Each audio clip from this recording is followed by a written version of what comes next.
తీసుకుందాం అనుకుంటున్నాను. చేపల చెరువు లేదు, నేను రొయ్యి తీసుకుందాం. ఆల్రెడీ కట్టేసిన డబ్బు అక్కడ చేపల చెరువు కుదరదు. గొడవ రోడ్డు మీద నేను రొయ్యి వేద్దాం. అది 3 నెలల పంట. నేను చెప్తాను చేపల చెరువు అన్నారు. అది 4 నెలలు. ఇది కరెక్ట్ చెప్పండి. ఎంతకు ఎగరేద్దామని రోటిగో నీళ్లు ఉన్నాయి. రోడ్ అయితే ఇంకా బోల్ టైం పడుతుంది. 3 నెలల పంట అనేది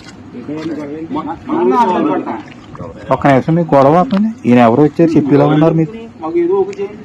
రొయ్యి స్పీడా చేపల చెరువు మీరు ఏదో చెప్పండి.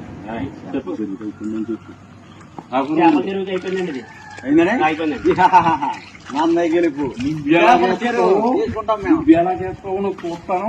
ఏమీ చూడలేదు. ప్రభుత్వం గమనించవలసింది ఏంటంటే రానున్న రోజులు ఇది చేపల చెరువు రొయ్యలకి ఉపయోగించేలా ఉన్నారు ప్రజలు. జరిగేది కూడా అది. తక్షణమే ప్రభుత్వం స్పందించి ఈ రోడ్డు వేస్తే ఈ సమస్య తీరుతుంది.